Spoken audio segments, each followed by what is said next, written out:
অবাকের তাহারিস কিছু জানি হ্যাঁ সাংঘাতিক লোক দেখতেছি মানে লোক আর পাইলো না BPL fan of the match আজকে তোমাকে ধরে লাইছে আমি তোমার চিকিৎসা করবো এখন এত বড় পাওয়ার হয়ে গেছে তোমার নাম কি বাড়ি কোনে আমার বাড়ি সিলেট আর নাম হইছে মোহাম্মদ আজিম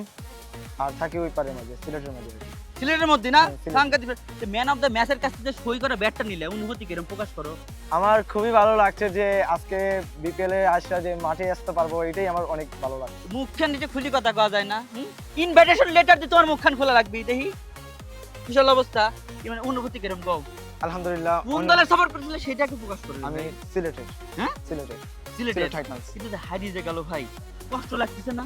লাগলো কিছু করার নেই ব্যথা নাই বুকে ব্যথা ওঠে নাই উঠলেও কিছু করার নেই একবার দিয়ে বুকে ব্যথা উঠছে আরেকবার দিয়ে চলে গেছে কিসের ব্যথা চলে গেছে আমি ডাক্তার মানে স্টেটমেন্ট করবো না তুমি করো নিঃশ্বাস বন্ধ করে জোরে জোরে শ্বাস নাও হার্টবিট পাচ্ছি না কিছুর জন্য আমি তো লাগাই দিছিলাম না নেটওয়ার্ক পাচ্ছিল না আর নিঃশ্বাস নাও মনের মধ্যে কাপ কাপ করছে কিন্তু বিষয়টা হচ্ছে ম্যাচটা তো জিততে পারে না সিলেট টাইটান্স সমস্যা নাই শুভকামনা রইলো তো দর্শকদের কি বলতে চাও তোমার সিলেটবাসীর আমি বলতে চাই যে মন খারাপের কিছু নাই ইনশাল্লাহ এবার কাপটা আমরাই নেব আমরা হারছি তো কি হয়েছে সামনে তো আরো ম্যাচ রয়েছে ইনশাল্লাহ জিতবো ঠিক আছে মাথা খানার দিলাম নেবেই চলে যাও হ্যাঁ আর ঠিক আছে হেয়ার অফ দ্য ম্যাচ হয়ে গেছে